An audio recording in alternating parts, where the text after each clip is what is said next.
Hello there, health creators. It is Karen Mannion here. So I'm often asked, how do I know when I'm in the perimenopause? So let's break it down briefly. The perimenopause is a time when a woman's sex hormones begin to change and the connection between her brain and her ovaries begins to shift.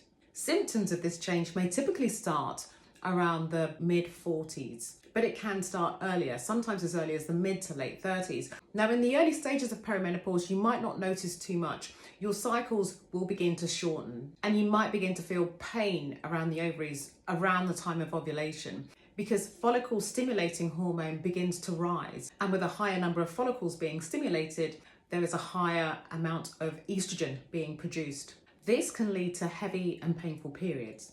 Meanwhile, progesterone levels are beginning to drop.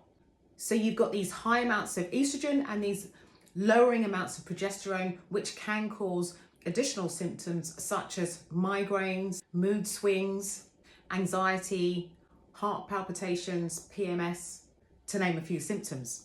As time goes on, your period may become more unpredictable. You might find that 1 month your periods are quite heavy and the next they are lighter, but all the while the gap in between your periods is getting wider. And as estrogen now begins to decline, you could notice symptoms such as weight gain, hot flushes, night sweats, brain fog, and aches and pains. Eventually, your ovaries will be producing a lot less estrogen and progesterone will be very low at this point. And when you've gone 12 months without a period, you are said to be menopausal.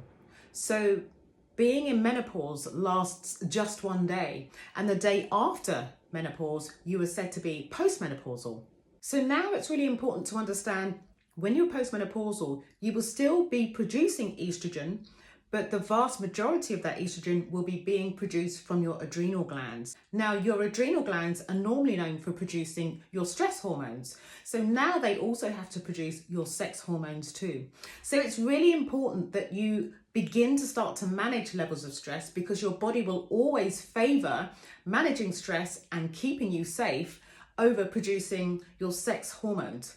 So this is a point at which your ability to manage stress becomes really important in order to ensure that you are producing sufficient amounts of sex hormones. So a process called intrachronology will allow your body to produce your sex hormones on a very localized level. So this means you'll be producing your sex hormones from cells such as your fat cells, your muscle cells, your brain cells, your liver cells, your kidney cells, your bone cells. Your sex hormones will be being produced very locally.